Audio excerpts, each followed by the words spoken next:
یہ دور بہت نازک ہے میرے بھائیوں۔ اس دور پہ شیطان ہر طرف سے ہم پہ حملے کر رہا ہے۔ یہ بہت زیادہ فتنے کا دور ہے اور ہم اپنی رہنمائی خود نہیں کر سکتے بغیر علماؤں کے۔ ہمیں شیطان کب کہاں سے گمراہ کر دے ہم نہیں جانتے۔ اس فتنے کے دور پہ علماؤں کا ساتھ ہونا ہمارے لیے بہت ضروری ہے۔ ہمیں چاہیے کہ ہم علماؤں سے کے قریب ہوئیں، ان سے دوستیاں بڑھائیں، ان کے ساتھ وقت گزاریں، ان کی صحبت میں رہیں۔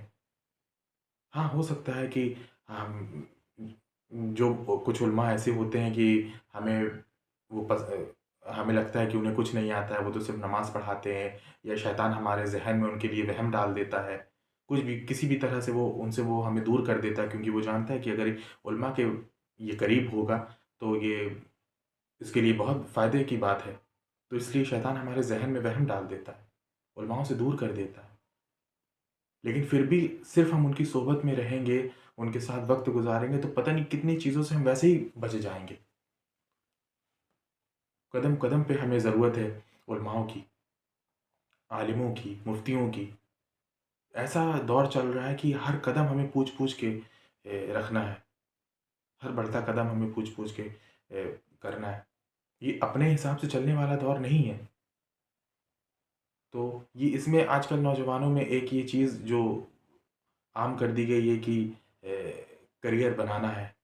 یہ کریئر بنانے کے چکر میں انسان مسجدوں سے، عالموں سے اتنا دور ہو گیا، اپنے دین سے اتنا دور ہو گیا ہے کہ بس دنیا نے یہی بتا دیا ہے کہ بس سکسیس تو یہی ہے کہ بڑی گاڑی ہونا چاہیے، بڑا مکان ہونا چاہیے، اور دولت ہونی چاہیے، شہرت ہونی چاہیے، پیسہ ہونا چاہیے، اچھی جگہ شادی ہونا چاہیے۔ یہی بس دنیا نے اس کو اسٹینڈرڈ بنا دیا ہے۔ تو ہر نوجوان کے ذہن میں یہی بیٹھ گیا کہ کامیابی تو یہی ہے، جبکہ ہمارے نبی نے فرمایا کہ اللہ کی نظر میں کامیابی وہ ہے کہ جو انسان جہنم سے بچ گیا اور جنت میں چلا گیا۔ اصل کامیابی تو وہاں کی ہے۔ میرے بھائیوں، ہمیں اس چیز میں بہت توجہ کے ساتھ سوچنا چاہیے، اور اگر ہم ایسا نہیں کریں گے، نہیں سوچیں گے، تو جیسے کہ ہم سب جانتے ہیں کہ اللہ اللہ کو ہماری ضرورت نہیں ہے، ہمیں اللہ کی ضرورت ہے۔ یہ جو ایمان، دین ایمان ہمیں ملا ہے، ایمان کی دولت ہمیں ملی ہے، اسلام ہمیں ملا ہے، یہ اللہ کی نعمت ہے، اور جو لوگ اللہ کی نعمت کی قدر نہیں کرتے، اللہ ان سے وہ نعمت چھین لیتا ہے۔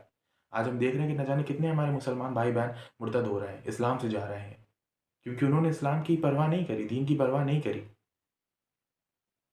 انہوں نے کسی علماؤں کا صحبت نہیں، نیک لوگوں کی صحبت نہیں اختیار کری، تو جو ڈاؤٹ ان کے ذہن میں تھے وہ بڑھتے چلے گئے، انہوں نے کسی سے کلیئر نہیں کیا۔ ہو سکتا ہے کہ کچھ علماء ہماری چیزوں